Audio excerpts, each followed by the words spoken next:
আসসালামু আলাইকুম ভিউয়ার্স, সবাই কেমন আছেন? আশা করি সবাই ভালো আছেন। আমিও ভালো আছি আলহামদুলিল্লাহ। আজকে চলে যাব নালতাবাড়ি, মানে ইন্ডিয়া বর্ডারের এপার ওপার।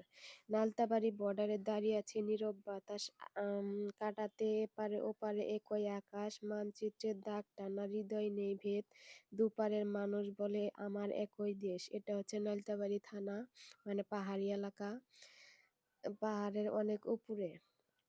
এটা হচ্ছে ইন্ডিয়া থেকে নদী বয়ে আসা পানি।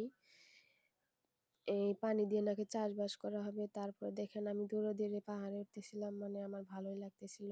মনটাও ভরে গেল। পাহাড়ের কি নীরব ছলছলা বাতাস, আবার রোদ, অনেক রোদ। মানে এখন যে শীতের দিন এটা মনেই হবে না ওখানে গেলে। মানে রোদের এত তাপমাত্রা কি আর বলবো। তারপরে দেখেন উঠতে হাঁটতে হাঁটতে চলে এলাম উপরে।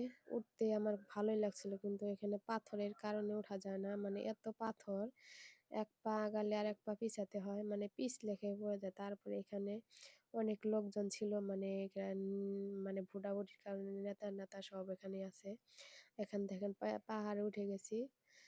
উঠে যাওয়ার পরে দেখেন পাহাড়ের চতুর সাইড, মানে কি অপরূপ সুন্দর। কার না মন ভরবে, সবারই মন ভরে যাবে।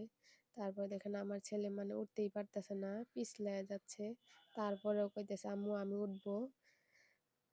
তারপরে এটা হচ্ছে ইন্ডিয়া, এটা হচ্ছে বর্ডার, মানে এটা হচ্ছে বাংলাদেশ আর ওটা হচ্ছে ইন্ডিয়া। দুপাশে মাঝখানে হচ্ছে নদী, ইন্ডিয়ার মাঝে দুপাশে মাঝখানে হচ্ছে নদী, এপারে ওপারে, মানে কি আর বলবো, বলার ভাষা নেই। তারপরে দেখেন এটা হচ্ছে নদী, নদীর অনেক বালু, চর। তারপরে এখানে অনেক মানুষ মানে কি হাত মুখ ধুচ্ছে, আবার বাংলাদেশের পোলাপান সব যে ওখানে ক্রিকেট খেলতেছে না ফুটবল খেলতেছে।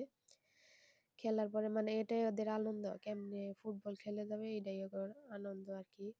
ভিডিওটি ভালো লাগলে সবাই লাইক কমেন্ট শেয়ার করবেন, আর বেশি বেশি করে। সবাইকে ধন্যবাদ।